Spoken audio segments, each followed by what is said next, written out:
আমি তোমার দুটো পা ধরছি দাদা, দাদা আমাকে একটু বেচা কেনাটা করতে দাও দাদা। অনেক তো বিরিয়ানি খেলে, বাট 99 এর রাইদের বিরিয়ানি খেয়ে দেখো। ঠিক আছে। ওহো কি লাফাচ্ছে দাদা, লাফাচ্ছে আবার আরে লেগ পিস লেগ এমন ভাবে লাফাচ্ছে বলছে যেন মনে হয় ওটা ওর। समझ रहे हो এই ছোড়া এই খুলে পড়ে গেল বোঝোটা, এইদিকে আবার কাকা খুলে পড়ে যাচ্ছে।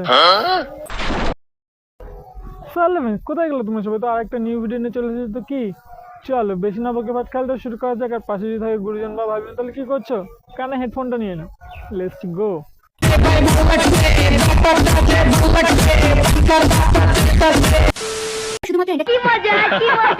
বাজারে যেরকম ব্লগারদের ছড়াছড়ি তেমন নতুন নতুন রাঁধুনিদেরও ছড়াছড়ি।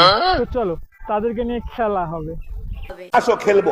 অনেক কন্টেন্ট ক্রিয়েটার আছে, 2 লক্ষ ফলোয়ার, ভিউজ 520, 1700 এরকম ভিউজ। কাকু তো দেখছি ভালোই খোঁজ রাখেন কন্টেন্ট ক্রিয়েটারদের। তা বলছি কাকা, যাদের ভিউজ কম চ্যানেলে তাদের কি করা উচিত? যেমন আমার টাচ না হলে উঠতে পারবে না। এটা তুমি কি বলছো কাকা? আমার টাচ না হলে উঠতে পারবে না। তোমার টাচ না পেলে উঠতে পারবে না? পারবে না, উঠতে যাওয়াটা যায় না। কে বলেছে উঠতে পারতো না? কন্টেন্ট ক্রিয়েটার ছাড়া বরঞ্চ তুমিই তো উঠতে পারতো না। বড় বড় কন্টেন্ট ক্রিয়েটার হোক আর যেই হোক, আমার ভিডিও আর তাদের সেম ভিডিও। আরে কাকা কি বলবে সেটা একটু ক্লিয়ার করে বলো। যদি একটা না বেশি দেখাতে পারি ভিউয়ার, তো করবেটা কি? কানটা কেটে ফেলে দেবো, কানটা কেটে ফেলে দেবো, এই গ্যারান্টি আছে। আরে কাকা এইরকম চ্যালেঞ্জ দিচ্ছ? আরে কাকা এরকম চ্যালেঞ্জ দিও না, নয়তো কিন্তু কান কিন্তু সত্যি সত্যি কাটা পড়ে যাবে তোমার। কারণ ভিউজ বেশি দেখালে কান তো কাটা যাবেই। কানটা কেটে ফেলে দেবো, এত ফেমাস। বলছি কাকা অহংকার করা ভালো, কিন্তু বেশি অহংকার আবার কিন্তু পতনের কারণ। তুই বড় হয়েও না, ঝড়ে পড়ে যাবে। বিশ্বে কোটি কোটি দোকান আছে, কোটি কোটি দোকান আছে, এই দোকানটা এত ভাইরাল কেন? কারণ সব ফুড ব্লগাররা বাংলাকে তোমার দোকানে ঝাঁপিয়ে পড়েছিল, সেই জন্যই তুমি ফেমাস।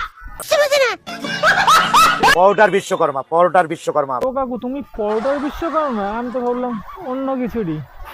হ্যাঁ জ্যান্ত দাঁড়িয়ে আছে। ওই অহংকার নিয়ে তুমি থাকো।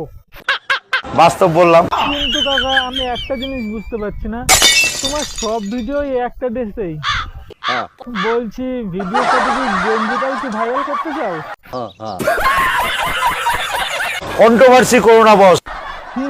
আমার পাশে আসো, ভিডিও করো, ছাড়ো, অটোমেটিক রিচ বেড়ে যাবে। বলছি কাকা তুমি নিজেকে কি ভাবোটা কি? হ্যাঁ পরোটার বিশ্বকর্মা। হ্যাঁ সেটা ভেবেই থাকো, এরকম মস্তানগিরিটা দেখিও না। ঠিক বলেছিস। অবশেষে কাকাকে খোলস পাল্টাতে দেখলাম, মানে ড্রেস পাল্টাতে দেখলাম। ভালোই লাগছে কিন্তু কাকা তোমাকে।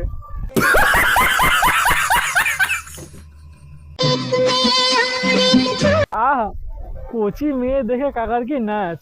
অবশ্য কোচি জিনিসের মজাটাই আলাদা, তাই না? অল্পবয়সী মেয়েদের নাচ দেখলে অমনি ইচিং পিচিং একবারে নেচে ওঠে।